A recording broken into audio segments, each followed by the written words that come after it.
Black Panther is here with new story missions and repeatable Warzone missions in Wakanda. Maybe you already saw our stream because it looks really impressive for a free update. And Crystal Dynamics also added a ton of quality of life improvements and changes with this patch. Maybe you played Avengers at launch and are curious if you should jump back in, or maybe you never played it and are curious if you should buy the game, which should now be pretty cheap by the way if you just get a PS4 and Xbox One copy. So in this video I want to go over a lot of the big things that were added with this Black Panther update and also the improvements they made since launch. So you can see if it's like worth jumping back into for you. I think so, but I will let you decide for yourself. A like on the video would of course really help me out. And let's go. A nice thing is that you can immediately jump into this Black Panther content by selecting the operation in the main menu and then going to part 4, War for Wakanda. So even if you haven't completed the main campaign yet, you can immediately play as Black Panther. Go to the Wakanda map and select the first mission where you will also immediately control Black Panther, and then at the start of the second mission, after going through the new outpost, he will be added to your roster so you can always pick him. If you like close ranged characters, he's great thanks to the fast slashes from up close and a ton of acrobatic moves he of course does, but totally use his ranged daggers as well, which increases damage taken from the enemy by 3% per hit with 3 stacks. So throw them and then hit the enemy for some nice extra damage. I also like the attack where you launch yourself onto an enemy by holding the heavy attack button and then keep him in one place and can do some nice slashes. Also great is the Assault Heroic, which has Black Panther throw a vibranium spear, which then also pins enemies in one place, so you can very easily take them out. The Support Heroic, which you of course do with L1 in the left button, sends out Kimoyo beats that seek out targets and deal damage to them, or you can also heal your allies after upgrading the skill. And after upgrading the ultimate, you can summon 2 Wakandan warriors to help you out. This, by the way, next to the large panther, you always send out when activating your ultimate. And maybe you already saw some awesome outfits in action. You can get, by the way, one for free right now, a rare one with a really cool cape, so totally claim it. A lot of the other Panther outfits are part of the challenge card. Some are only available after you activate the full challenge card for 1000 credits. Like the most awesome one, in my opinion, is the Haramu Fel, which we also saw in the war table. This is a reward for getting to level 40 after buying the challenge card. Although, again, there are quite a lot of free outfits you can get through this sort of battle pass as well. Some of my favorite marketplace exclusive outfits include the Red Terror itself, which is awesome and shows T'Challa's face. You got this awesome Warriors Boss Spirits Black Panther, which has multiple variants too. Black Panther with a coat. I'm really getting Batman vibes here. And my personal favorite is the one with the hat. I think it looks pretty sharp. And you see me showcase these outfits in the Vernon Zana outpost in Wakanda, where we can of course talk with familiar characters in between story moments. We can find Shuri here and Okoye and also Zavavari, who totally deserves a visit by the way, because he sometimes seems to talk to other Avengers.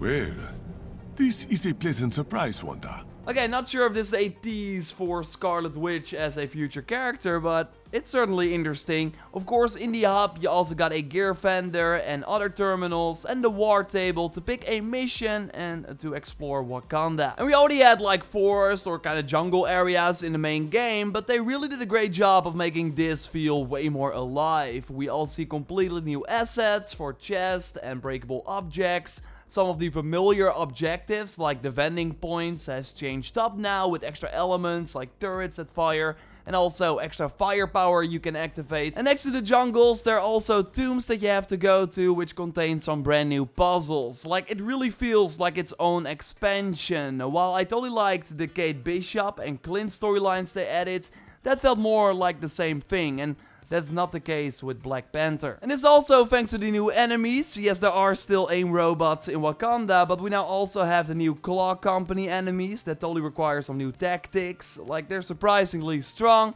And you also got new annoying spider robots that attack you in groups. There are also new villains to fight, like there's a ton here for this free update. And if you, by the way, complete the story of Black Panther, which is like 3.5 hours long, you get this awesome new exotic artifact that summons Okoye to attack enemies with vibranium damage, and she stays for quite a long time, which is pretty nice. And also, as someone who has been playing Avengers on and off since launch, I'm also really happy with the things that they improved, like the menu that first looked like this with a ton of different tabs, but now they were able to fit way more on the character page, so you can very easily see and navigate to different character-related things. You will be picking up a lot of Black Panther loot, of course, and now you can mass dismantle it by selecting the gear you want, and then by holding the left trigger, you dismantle it all, as easy as that. You can now lock gear as well, so make sure it stays safe, and also access your locker from any point without having to physically go to the hub area. And since launch, they also added a ton of other quality of life improvements. You can, for example, ping an AI teammate to open doors that your character cannot open, so you can still get the loot. And the same, by the way, for the breakable walls that Black Widow cannot destroy, for example. So then just ping the Hulk on your team and he will give you access to the chest on the other side. But of course, the ping system is also handy when playing with real people in your team to tag an enemy or maybe a chest, so you are on the same page. And it is also helpful during the environmental puzzles. There are still daily faction missions, that has not changed, but you can now pick them all up in one location, so you don't have to like travel to different outposts. Simply hold the left trigger as well to accept all the missions at once. Like, everything is faster now, especially if you play the game on a next-gen console. And all the footage you see in this video is captured on PS5. It runs at 60 FPS. It's really night and day compared to the older consoles. Load times are also almost instant, which is wild. I did turn off the adaptive triggers on PS5 though, especially with a character like Kate Bishop, who I also like to play a lot. You're using the triggers very often to shoot, so having the resistance is not really nice. I do like the haptic feedback they added though. Like, overall, for a free next-gen update, it's really amazing. And yeah, I recorded the Kate Bishop footage during the Red Room Takeover event that they sometimes bring back. These are special harm challenges against waves of enemies, but in this really cool red-looking room, and also with digital lava, which will kill you, but you can also use against the enemies. It's nothing too big, but it was fun to go through these levels at least once. Got some nice loot as well, and also a champion point. You can now namely level up beyond character level 50, and then XP goes into these champion points, which you can spend on extra passive bonuses. Things like extra melee damage and range damage, but Tony Bing Gaming, and a link to his channel in the video description, made this amazing infographic breaking down the best champion points to chase, which turn out to be crit damage, crit chance, and the heroic charge rate. So totally go get them first. We also streamed and really struggled with the first Omega threat sector against the Super Adaptoid. We did beat him in the end though, and there will, by the way, be more of these endgame activities added to Wakanda later.